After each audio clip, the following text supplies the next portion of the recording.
Hey everyone, I am thrilled to welcome back my good friend and actually one of the early designers that we ever collabed with here at Design Cuts. So we do go way back, the wonderful Denise Love from Lil Owls. Hey Denise. Hello, how is everybody? Good. Denise, what are you going to be sharing with the Design Cuts community today? So today I'm going to go through some still life setups and give you some samples and tips and tricks on good setups, what I might be looking for when I'm taking those photos. And it's really perfect because right now, we're all stuck at home. You can't get out as many places, depending on where you are. You may be locked down, and stuff. And so what I love about doing still life kind of setups, especially in your this type, is you require a small area, maybe by window, maybe a small piece of wall in a bedroom, and you can shoot photos anywhere. So I want to give you some really good examples of things I look for shooting my still lifes, and then tips on the photos that I try to do. And then we'll edit a photo at the end, and I'm just going to show you tons of good examples so that you can do this at home. You'll kind of eliminate all your excuses for practicing your photography because you don't have to go anywhere, unless of course you want to shop for some props and stuff. And then I kind of encourage you to shop your house and see what you can start with there, and your yard and stuff like that. And then if it's safe to get out, then you can shop for some other things. But I just want to show you all the different types of choices and things that you could consider in shooting, and hopefully you'll have some good ideas when we're done with this. Incredible. I know this is going to be a value-packed session, and really I've known Denise for about a decade at this point, and you are one of the originals in my mind in this whole digital texturing space. You've just got this incredible legacy of textures that you've created, and you've really shifted into the educational space as well. So I can't think of anyone better to front this session. Well, without further ado, would you like to share your screen and we'll jump into today's session? Okay, so I did a slideshow presentation of tons of setups because it was a little easier than trying to maneuver around a live setup and not lose our video feed, I thought. So this was the perfect chance to show you different rooms that I'm shooting in and different props and backdrops that I might consider, so that you get tons of ideas of where in your own house you can shoot. So my favorite thing, and this is a guest bedroom, so it's nothing special. You can see there's some mirrors here on the closet doors because this condo was built in the 1970s, and apparently in the 70s, everybody liked mirrors on everything. So you can see this is a bed. So you can see I'm in a guest bedroom, and I've got a ring light sitting over here to the side because I'm nowhere near a window. So if you have a little piece of wall that's, say, 3 feet wide, then you have plenty of space to shoot photos in. And generally, my favorite go-to things are some type of wood surface. It can be an old table. It can be a photography board. There's lots of companies out there that create pretty boards. I also create some of my own boards, so you could make some of those too. You could put together some wood flooring, and that could be your base. You could do like I did here on this backdrop and plaster a piece of plywood with some stencils and some paint and make your own little backdrop. So those are really easy to store, and they're small, and you can change out to have tons of different sets, if you get a hold of or create some of those. And then I always like little pieces of fabric. I like little pieces of linen usually because of the texture that they have, or some loose weave cotton. I like some type of pedestal to add some height and some decoration. I like some type of pretty vase or coffee mug and a set of flowers. And so that's as simple as it gets, really. I mean, you could come up with a coffee mug from your kitchen. You could come up with some flowers from your garden, some type of little pedestal and a little piece of fabric, and you've got a beautiful setup. And Denise, that literally looks like a painting already. yeah, I do So like this little setup. And one real big thing to keep in mind is, are you looking for light and bright, or are you looking for dark and moody? Because if you have white and light surfaces, they're going to reflect light. If you have the same setup, but you can see now I've changed it to a dark wood surface, a random painting that I found at an antique center that looks like wallpaper with paint brushed on it, a dark pedestal, a piece of fabric, a dark vase, and the same flowers, you're going to get a completely different look because the darkness is going to suck up the light, whereas the lightness, the white things reflect the light.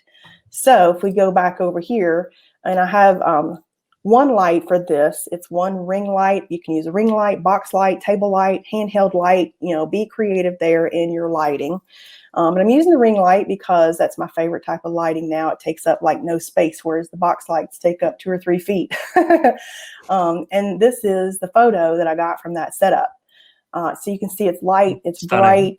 The shadows are very light, you know, because the board underneath is reflecting in. I do like to shoot for a lot of blur, but that doesn't necessarily mean that I'm shooting wide open all the time. Because if you're shooting wide open and you're way far back from your subject, your whole subject might be in focus. But if you're real close, you know, your planes of focus are now very close together. And if you're shooting wide open, maybe I just have part of a petal in focus instead of my whole flower head. So I'm usually shooting at a little higher aperture when I'm closer up. So I might be at an f4 or an f5.6 rather than an f2 because I want my subject in focus, the background in blur because I'm shooting for textures usually. But I do want like my whole subject to be in focus. So even though I like a lot of blur, I don't always shoot wide open. So just keep that in mind. And then Yeah, just to you give don't want you, that ridiculously intense depth of field. yeah, I As wanted you say, to, where it's like a centimeter or something, so you already exactly. start losing focus straight away. Yeah, I don't like that so much. I want to see my whole subject. You know, if you're shooting your face and the tip of your nose is the only thing in focus, it looks stupid. So the closer you get, the higher you want that aperture to be. And so I'm usually shooting at f4 or f5.6 now. I'm not wide open. And just to show you the difference, that same scene, but dark and moody, look how dark our shadows are. Our contrast is a lot deeper. And you can see it's a big difference than the light and bright. So keep that in mind when you're trying to decide what setup you're going to do. Do you want that light and bright? Do you want that dark and moody? And then pick your surfaces to kind of complement that.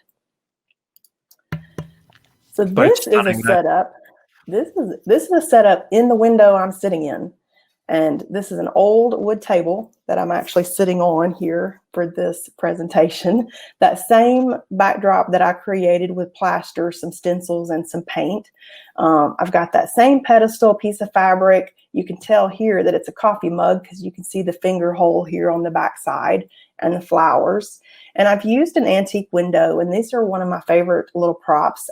Usually they're 2 to 3 feet wide, maybe 18 inches tall. That's about the size I'm looking for. I don't want it so big that I can't set it on my table. And because I live in a condo that was built in the 70s, you know, you have more modern windows in here instead of pretty antique windows. And they have mullions in them. They have these wood dividers on the window behind it. So because of that, I have the window open so that when I put the antique window in front of it, it doesn't look like a window sitting in a window. So if you've got newer windows and you've got those dividers, just open the window and you'll hide that. Then what I've got also here that I want you to try out is reflecting the light back in the scene. And sometimes I do that with a white piece of foam core board. And sometimes I do that with an artificial light source like a ring light or a box light. Here I've used a handheld light. So now instead of this side to the right being real dark and shadowy, it's going to be have some light reflected back in so that it's a lighter, pretty, brighter scene. And so again, I have my subject in focus. I'm going for a lot of blur. And then some of what I like to shoot for is, you know, the best photo out of camera I can get. I don't want to fix it in Photoshop. I want to go ahead and do all the work up front. And then my Photoshop work is a little bit more minimal. I'm enhancing it. I'm adding textures. I'm not spending hours trying to fix stuff that I could have just did in camera. And so another thing I like to experiment with is my lenses. And so I like vintage lenses and lens babies. I don't just shoot with standard lenses hardly anymore at all.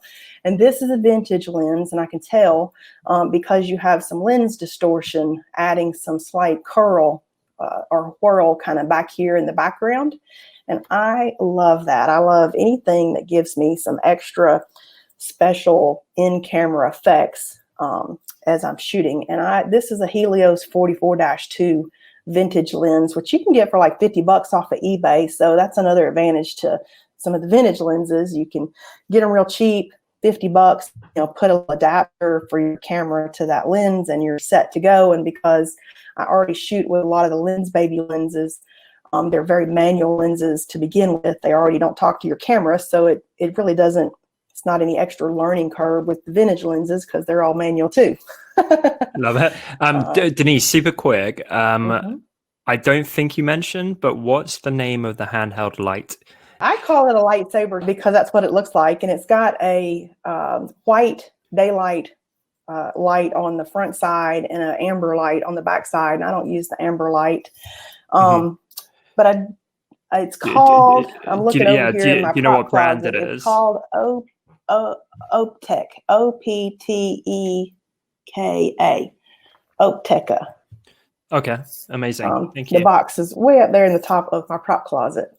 And I like it too because on one end it's flat. And really, if you just Google handheld photography light, you'll see lots of these come up. And I like having the flat end because it sits, it'll stand by itself. So if I'm in the guest bedroom and I'm using the one light, I want a low light kind of situation, I can stand that up on my table shooting towards my subject, and I don't have to stand there holding it. Here I have it laying down, which works great for something like this to reflect light back in, but it's really handy. I love using that little thing. This is another setup that I love shooting, and you can see it's just shooting some flowers in a box. And I love this because the box, and I have a crate that I shoot in, which we'll see a little further along in our slideshow. But what I love about shooting in a box is it helps you control all the light. And so I have the light coming in from the window, and I have the box kind of controlling all the light around the flowers. So I get some really pretty shadows shooting like this. And the reason that I like shooting in a box is because rather than just a black card or a black backdrop, is because it gives you some really pretty depth to your shadows. It gives you a deepness that shooting in front of just a flat black card wouldn't give you. So just to give you an example, this is that photo that I'm taking right there. And you can see, you have some really pretty depth back here. It's not like it's sitting in front of something that's flat and black. It's actually got some depth to it. So I love that. And I've used an Amazon box here. So if you get something delivered and it's a good sized box, and this one's about 1 foot deep, so you do want it to be a little deeper, not super shallow, use that to shoot in and manipulate the lighting for your set. And I don't think it's any you know what I love about this, Denise? You're not here with like, oh, here's my super fancy equipment, as expensive as you can get, right? Yeah, you're like, I got a window and an Amazon package box and a box. So I mean, I want this to be accessible to everybody. And if you're stuck at home and you're thinking I can't go shoot flowers, well, yes, you can. And here's the cheapest way you can do it. And what I really love collecting right now, let's see if it's gonna let me zoom in. Hang on. Here we go. Right here, you can see. These are sitting on some antique flower frogs, which normally sit at the bottom of a vase, and they've got little nails that poke up that you can just let your flowers stand in. So those are real fun to collect if you have some of those, or if you come across them at the antique store. They're very handy for shooting things. So I love that little prop too. Well, and in another setup that I've done in one of my workshops, that's exactly what we're doing in the guest bedroom. I had a box set up in the guest bedroom and the handheld light sitting in front of the box, shining into the box, and really manipulated the light quite a bit. Because you can just get real creative, and until you just experiment with some of these really inexpensive options, you just don't know how dynamic your photos can be until you just play with it. So here's another set. I'm in the same window. I've got that same painting that I had gotten from the antique store. I'm sitting on a brown table. I've got some fabric. I've got a pretty antique silver vessel here that came from the antique store. And I really like shopping for things like that. That was like $5. So it wasn't even expensive. If you've got some pretty silverware in your house, that would be great. I like collecting antique silverware also. So this is an antique fork, and I like it to have some tarnish on it. So I don't want them to be super shiny because shiny things, they look too new and they just don't look as good in the photo. Whereas if you have it slightly tarnished, it gives really beautiful effect and it looks so good in photos. And I like shooting blueberries. That's one of my favorite fruits to shoot. They're pretty. They are a nice color. They fit in with this color palette. And you can see here that I'm using a black piece of foam core and I'm manipulating the light. I'm keeping some of the light from coming in that window. And I'm using a 3-inch clamp from the hardware store to hold that up. So, you know, if you don't have extra hands helping you that can hold up a piece of foam core, whether it be black to take out some light or white to reflect the light, get some of these 3-inch clamps. And you want to be careful on these that you get ones that have black or blue as that rubber coating. If you get ones from like Home Depot, they're orange and the orange will reflect into your photo. So you want the rubber grip on there not to be a bright color. It needs to be blue or black, and mine are blue because they came from Lowe's. I guess they go color coordinated there with their hardware supplies that they carry at these big box stores. I don't know, but go for black or blue. And that's a 3-inch you're like, hardware I'm clamp. shooting some blueberries later. What kind of clamps Bunch of blue. can you do me for? Yeah, right. So I do use small foam core board from the office supply store. They're not expensive. You can get one even that's a little bit bigger. This one's, I think, maybe a foot big. It's real small. And then this is the photo that I got from that. And you can see there's pretty tarnish on this silver. So it kind of adds to the prettiness of the photo rather than it being bright and shiny and brand new. And this one does have a texture on it. So I'm going for real pretty subject and blur in the background. That's kind of what I'm shooting for. So I'm not shooting to have everything in focus. You know, when you're shooting for textures, you need a subject and blur. If you have everything in focus and then you add a texture on top of that, then you're just competing with all the elements are competing against each other. Nothing has its time to shine. Whereas if you've got some blur, your subject is pretty, and then there's some extra detail going on in the background, and they're not competing with each other. They're all complementing each other. This is one of my favorite backgrounds to shoot on. This is that same window, and you can see a little bit of my crate back here in this background. I like having the crate just available, and further along, we'll actually see the crate. But this is a set of old shutters off a house, and it's the back side. So they are just like deliciously worn.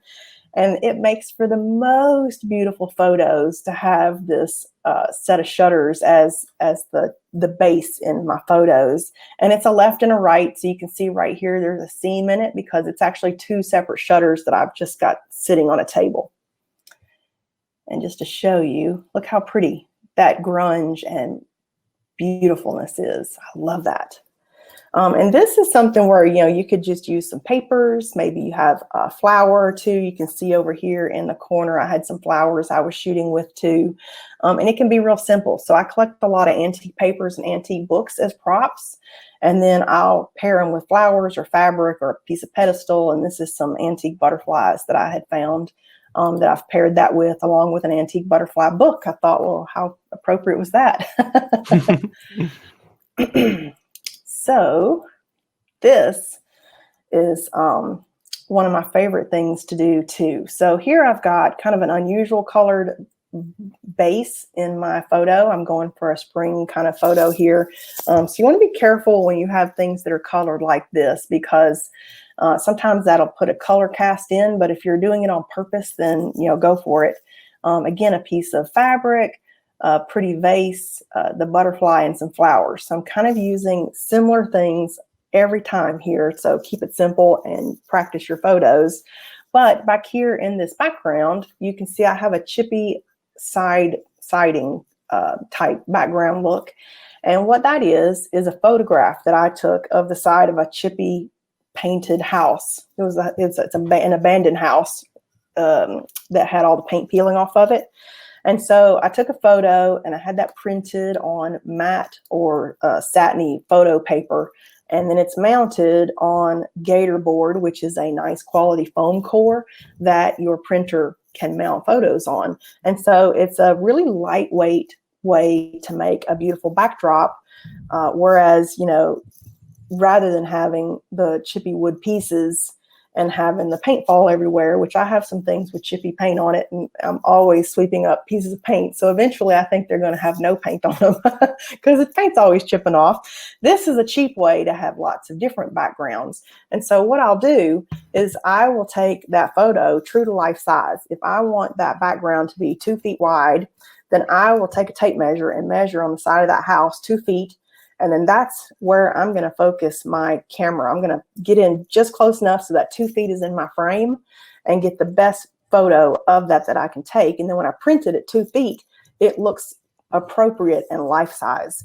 You'll see on this piece that's behind it, that's another printed photography backdrop that's not life size. And what I don't like about taking a photo with a particular size in mind and then enlarging it really large is now it looks inappropriate. Like you can see these great big grooves in between each wood board that's like huge.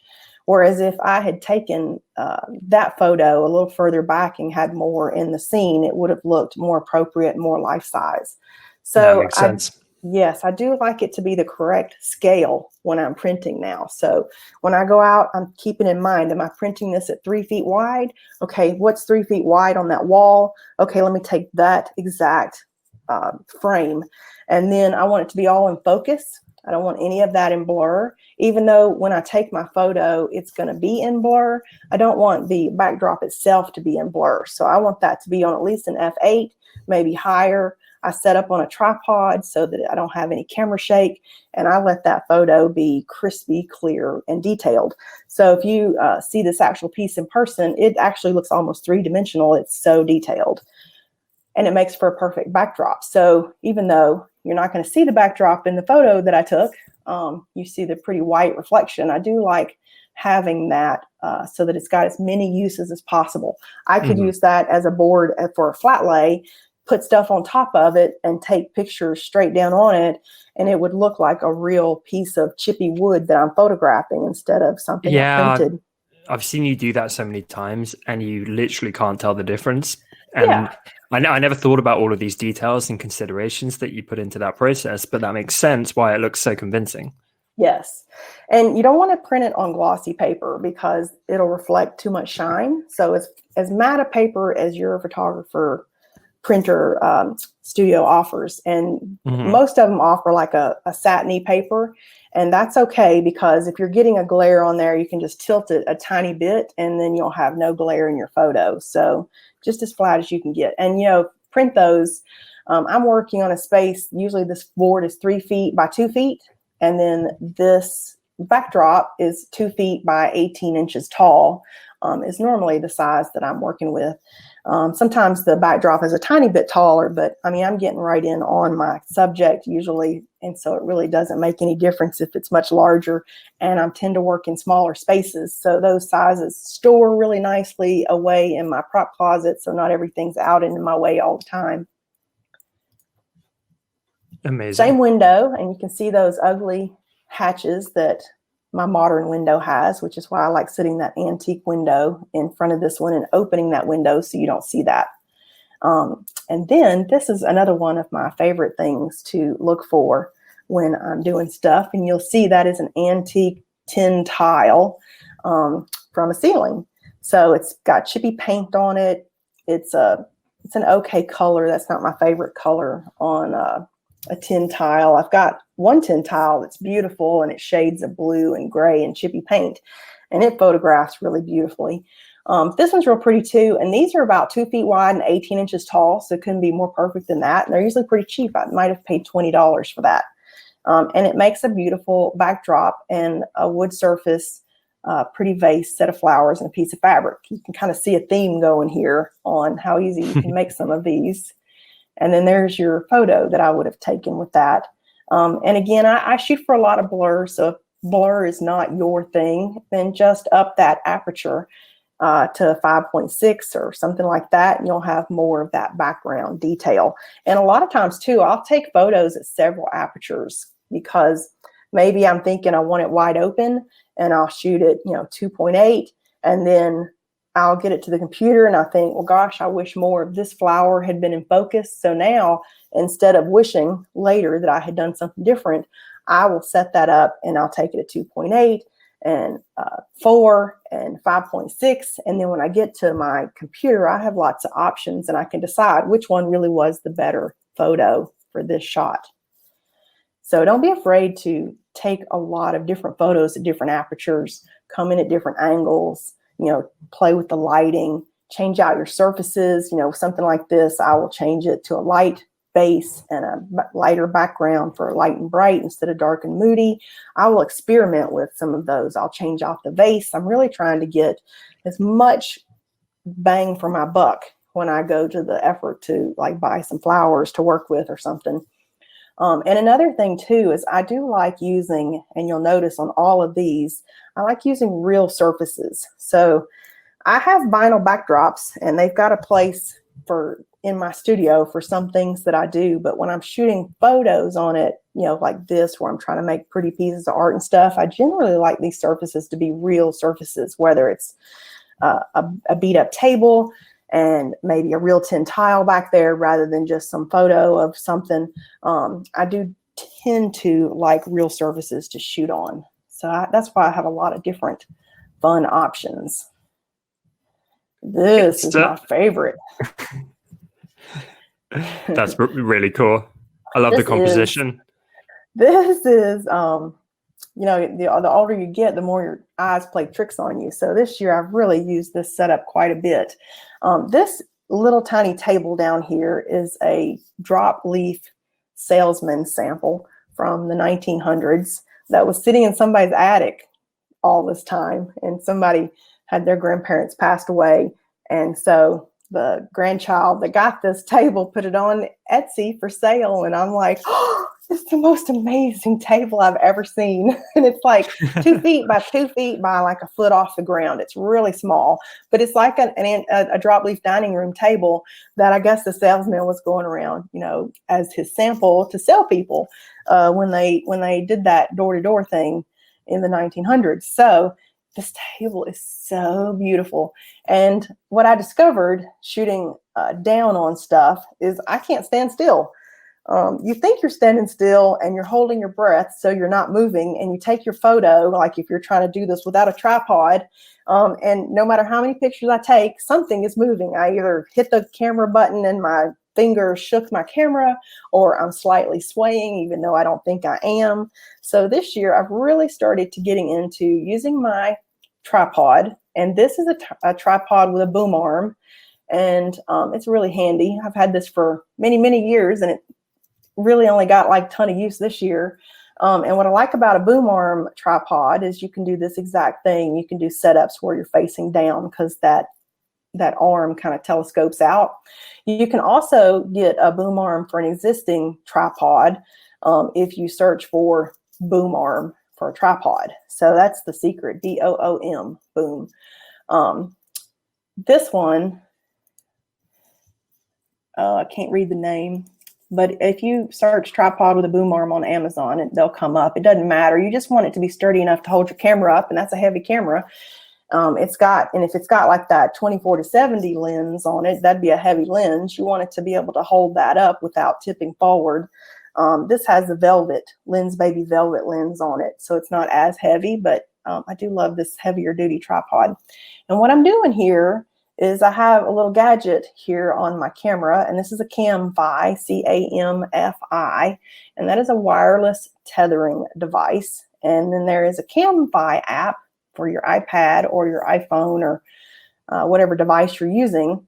And so it lets the camera talk to your mobile device like your iPad or your iPhone. And so now I can control the camera from my iPad. And what I like about this is the manual lenses, there's a learning curve with the focus. With this, you can nail your focus every time because you can zoom in as close as you want on these flowers, and you can make sure that you're in focus, and then you can zoom back out. I love that. Much easier than the tiny screen on the back of the camera, which when I'm on a setup like this, I can't even see. unless I'm on a ladder, bending over it, trying not to fall off the ladder. So it makes it so convenient. And then This is like modern technology meets vintage beauty. It's the best of both worlds. Oh, I do love using my little gadgets. I do like gadgets, yes. So this another thing I like about using a tethering device, or, some newer cameras talk to their own app and they may already have internet access. If you've got an older camera, they don't have that built into the camera. So I've got this, and the Camfi is not even expensive. It's maybe a little over $100. It wasn't much at all. But for what it does, it's well worth it. And then you can just control your camera from the device. You can take the picture from the device. You hit the button, it takes the picture. You're not even touching the camera. And I can get all of my layout exactly as I want it in one go, rather than standing over it, taking several pictures, hoping I got the right composition and I got the lines where I wanted them and I wasn't crooked and all of that, and taking 200 photos and discovering none of them are clear. This one, I can get the composition perfect. I can get everything in focus. I can take one photo, and I've spent really a whole lot less time than you think, on this setup than you think you're going to. And then look how pretty that photo is. And look how yummy the texture on that table is. I mean, that table is just my most favorite possession. Just like I'm not surprised to hear that. And you can see here the backdrops that I have hanging on this wall that I'm sitting in front of that I was talking about earlier. And so I really like those dark gray rather than black, because the dark gray makes for a very pretty depth and is less dark than the black. So I do have those that I'll pull forward sometimes. So if you have never tried the wireless tethering, that is a game changer on some of the photos that you can get. And especially if you want to practice getting your hand in the frame, because now I'm controlling the iPad with my right hand sitting off of the screen. I'm getting everything in the frame exactly as I want it, everything positioned, my hand exactly how I want it, and I'm taking the photo, rather than if I were using a remote and then stopping and trying to look on the camera to see, did I get the shot I wanted? No, I didn't get it. Let me try again. Okay, did I get it this time? No, I didn't. Whereas now I'm seeing everything in real life on my iPad, getting everything just right and snapping that photo. And if you're doing something like your hand in the photo, like I am here, you want to put some type of skin oil or olive oil or oily lotion on your skin before you take that photo, so that your skin is not dry and pasty. Mm-hmm. So just a fun little tip there when you're putting your hand in the frame. That photo of the flowers on the table, it has such a classic feel. I could feel it being used almost out of context for something where that's like the poster for the new series of The Sopranos or something. Oh, do you know what I mean? Like, yes. Where it's so evocative with such a simple floral composition. For some reason, I'm obsessed with taking photos of roses on this table behind me with the mirrors. There's another rose photo that's taking just like this with some different roses on this table. Because we're in the pandemic, I got into ordering flowers instead of trying to go to the wholesale market downtown this year. And so I would order some flowers in, and each little bouquet had like different roses included. And so I'm like, oh, I need another rose picture on my table. So I took a bunch of those, and I have this one hanging in my bedroom, and then that pretty one behind me when we go back to where you can see me, you can see a rose picture back there. It's one of my very favorite. So isn't that funny? That's amazing. I do like peonies. And then we're getting here to the last setup that I want to talk about, and then we'll actually process the photo that I'm taking here. But you can see that my crate, that is my favorite little prop there. It's an antique drink crate, and you can get them at the antique stores. You can find them on eBay a lot of times. Maybe you have one stashed in your garage or your basement, who knows? But they are what they used to carry milk bottles in and old drink bottles. And usually I try to stay like $65 or less when I'm buying those. So they're not expensive. You can find some that are expensive, but I like to stay in the $50 or $65 range for my crates. And so you can find those quite readily, usually at the antique stores. And why I love them is because they kind of add to the photo because they're a real wood surface, but they also give me the beautiful depth and shadows that I like. Like when I was shooting in that box. This is the box I like to shoot in. And I've got just a little plant vase here, a couple of flowers. I do like to keep it simple and usually shoot one type of flower rather than a whole bouquet of different flowers, because I think it's more dynamic and it's stronger and usually in the compositions that I get. So here I'm working with some calla lilies that are real pretty. I've got an antique window sitting in the window, but I'm not facing that way for this photo. But I do have it over there. It was another antique window I had. So I've had a couple of these, and I kept looking until I found the one that's like now my favorite that sits on the table. And then I'm blocking out some more light here with my black card that I'm holding up with my clamp. And then I'm also on this other side reflecting light back in with a white foam core board. So it had a bend in it, so it kind of stands by itself. But this is, you know, a little more elaborate lighting setup that you can get into when you're wanting to start to play with things and really see how can I manipulate that light for the best photo out of camera. And I've got black cards, white cards, you know, some studio lighting possibly, and then look at our photo. I mean, isn't that amazing? It's like one of my very favorite photos that I've taken, and it's from the most simple setup and just a little bit of extra thought and effort right up front. So I love doing that. That's the last setup that I had to show. Does anybody have any questions on anything that we've looked at before I move into Photoshop? Yeah, let us know in the chat, everyone. All I'm seeing is just a ton of positivity. People saying that they want to become your best friend, Denise, that they want to have your creativity bottled. Yeah. So are you happy to jump into Lightroom, I think is the next phase, or is it Photoshop?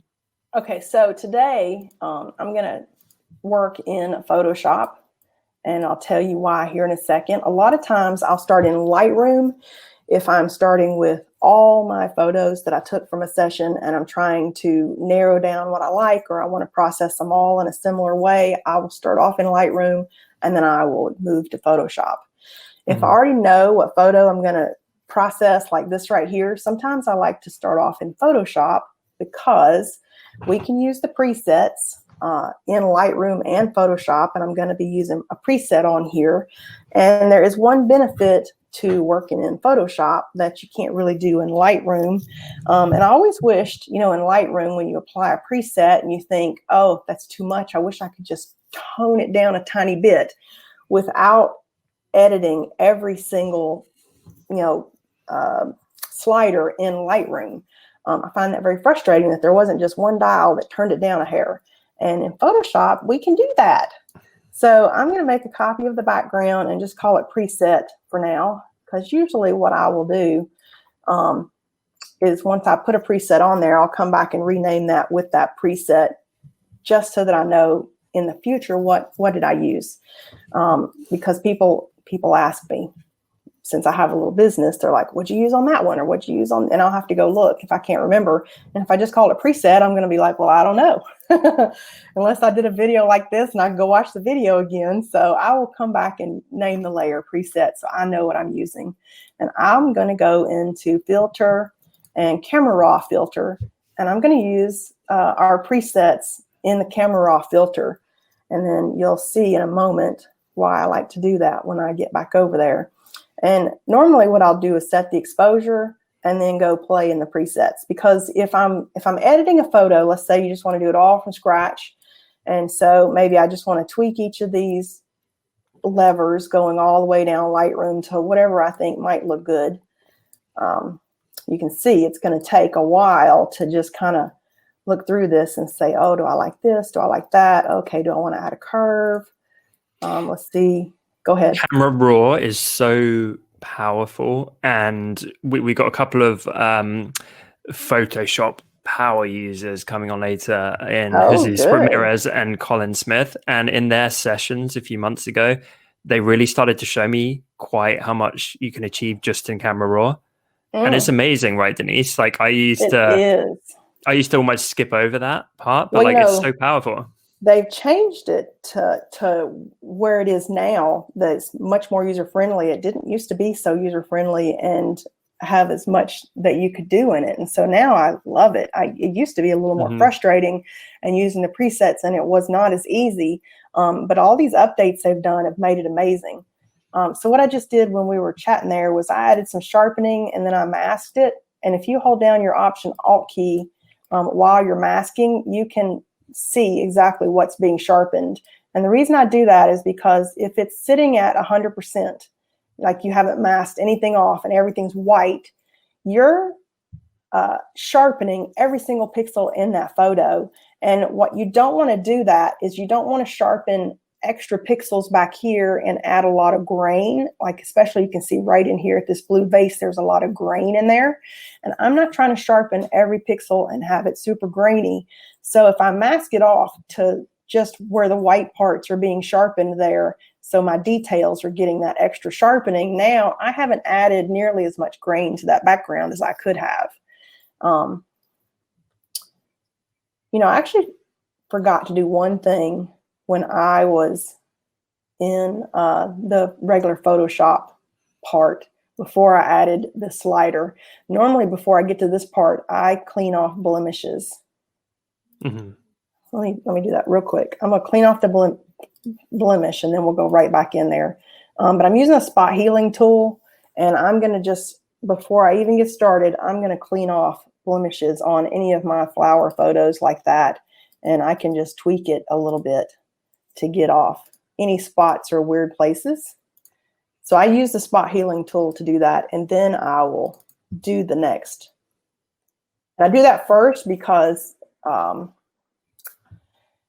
you just want to eliminate it. I don't want to have to go back and correct blemishes and then delete a layer and all the blemishes come back. I want everything to be pretty going forward.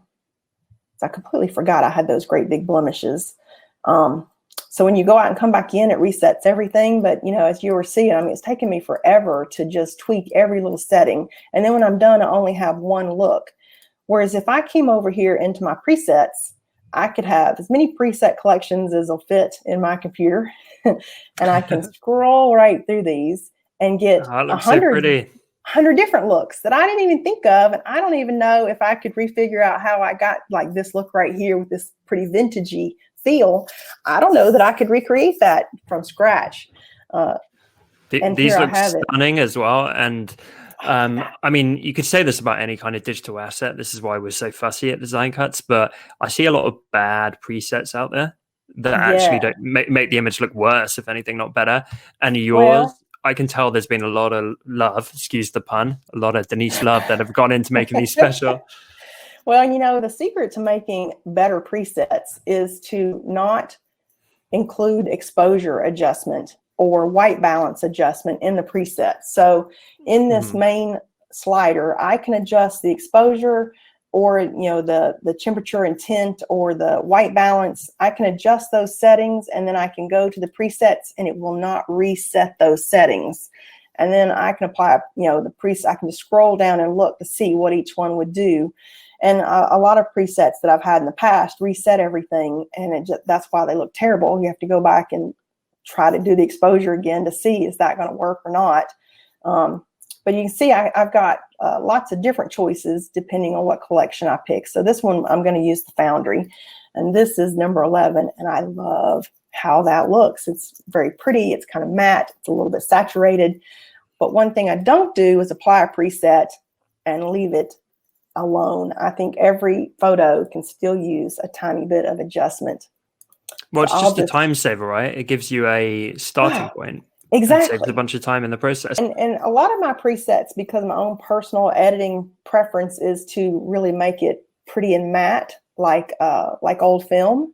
But if you don't like matte processing, you can just go to the curve and pull that matteness right out. And then you have, you know, the vivid contrast and dark in the background.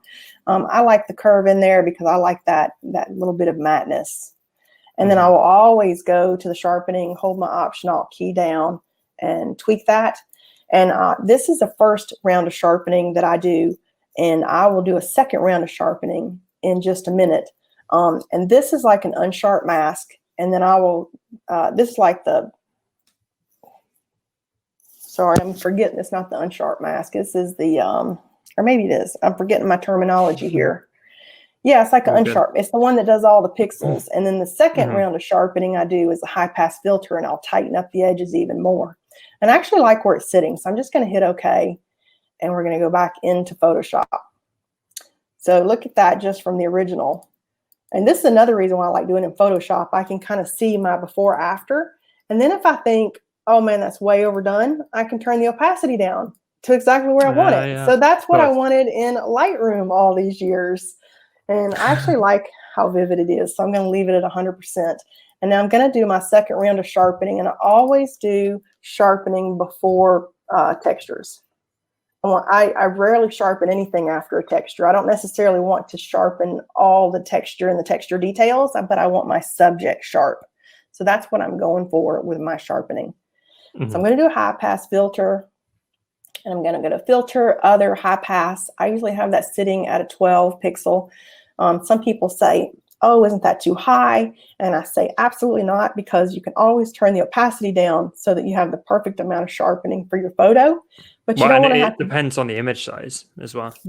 Yes, and you don't want to have to do this over and over and over again. So I'm usually putting this at 12 for, these are the pictures coming out of my camera, so that's what works for me. And I put that on overlay or soft light. Overlay will be stronger, and it just tightens up the edges. If I have that on overlay and I turn that off and turn that on, if you're looking like right here, you can see how that really tightens up those edges and makes them pop. Can you see that? It's subtle, but it really adds a lot. And yeah. I know it won't show quite as much during a live stream, but it's a great technique, and it's something that a lot of the pros do use. So after I get all that done, I've cleaned the blemishes, I've added a preset, I've tweaked it, I've sharpened it, I've added my second layer of sharpening. Now I'm ready for textures. So in this one, I'm going to look at the crave and the brilliance. And, people always say, well, how do you know what textures to start with? And it's kind of just trial and error, kind of like, what do you like? Do you want it to be grungy? Do you want it to be subtle? Do you want to, what look are you trying to create? Do you want to add some color? Do you want to not add color? Ooh, look at that. I mean, and then I go for that little serendipity kind of look. And if it makes me go, ooh, I love it, then I know I've got a good pick. Denise, I know we're super aligned. Soft light and overlay are my favorites as well. Soft light is my favorite, yes. And in this case, I would, it's got a color casting, and I don't mind. Sorry, my puppy's in the background. It does have some color tone.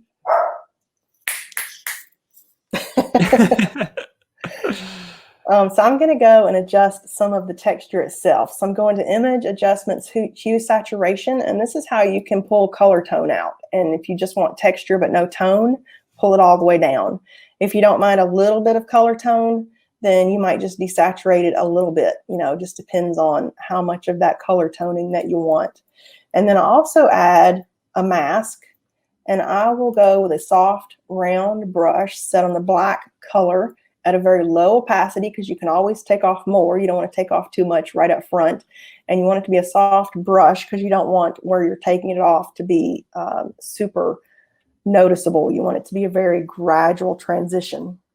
And then I will just swipe a little bit of the texture off of my subject, and maybe a tiny swipe around, so it's super gradual in that transition. And then that's beautiful. But we can add more. So let's look at the brilliance. I mean, we can look at other. Denise, for a second, do you mind just previewing, some of these textures at high resolution? Because I want people seeing your textures for the first time to have the same reaction I did, because they're so pretty. They're so beautiful. Like, look how that is a completely different look than this. Because these are beautiful. These are real subtle. These are nice when you don't want tons of grungy detail. Look how soft and subtle some of these. They've got some little painterly details in there. They've got a little bit of grunge. But when they're mixed in with your photos, they're subtle and they kind of enhance rather than take over. I love this collection just because of some of these subtle details that are in here. Look at that. Some real soft scratchiness. So I love this collection. So beautiful. Yeah, Denise And, honestly makes just some of the best textures in the world, hands down. and what I like about, like this one's really pretty too, completely different than the first one. If you will hold down your Option-Alt key and drag that mask up, you've just duplicated that mask and you didn't have to redo all that work. So I love doing that. And then sometimes, then I could go back and say, let me just swipe a little extra. I didn't have to do all that work from scratch. But look how pretty that one is compared to the first one. I mean, those are completely different. Love that. This is another really pretty collection, completely different. You can see some, I love cookie sheets out of the kitchen, tin pans. And so you can see this has some of those kind of details in there, some scratchiness, some vignettes in here that are real detailed. I love that. So this is a real pretty collection, completely So cool. different look too. So I'm actually going to go ahead and let's see. I really like, let's try this one with the vignette. Go ahead. And remember, you can find all of these textures in Denise's store. So I've just put a Brilliance 13 on there, put it on soft light. I just used my Option-Alt key and duplicated that mask. And that is, again, completely different look than what we were getting with the other options that we had. And I'm going to just try one more and then we'll wrap up this edit. So I want this one has more color tone and a lot of yummy texture details in here. And I'm just going to hold that Option-Alt key, pull that up. And then I'm going to go into Image Adjustments, Hue, Saturation, and desaturate that texture. And I want to show you real quick one or two other things that I do. I go to Adjustments, Levels, and I will tweak the levels of a texture, and that will give me some more contrast in that texture. And I also go to Image Adjustments, Vibrance sometimes if I want to pump up the vibrance. Sometimes I will do the exposure. My most favorite is Hue, Saturation, and Levels, though. That's usually I'll tweak that on every texture just so the texture layer itself has more definition. And then I will turn the opacity to whatever it is I like. And then look how much detail that we've got on that. I'll also mask it and maybe pull a little of this extra texture off. And then if we do that, and the original, look how pretty all of that is. Usually if I'm using more than one texture, I will adjust the opacity of every layer. I don't normally have every layer at 100%, but I'll just tweak them until I think, oh my goodness, that's the perfect photo right there. And I get excited and then I'm like, okay, I'm done. Okay, so that is what I'm doing when I'm shooting photos and then editing in Photoshop. So what questions does anybody have? Well, first of all, let us all show some enormous amounts of support and love for Denise in the comments. That was so jam-packed. I think that is probably all we got time for, unfortunately. Okay. But Denise, thank you for such an incredible session. I really enjoyed that. I can see having me. I so appreciate all the design cutters did too. Yeah, we appreciate you. We'd love to have you back in future, of course. Always. Thank you. Thank you so much. What a great day. Thank you.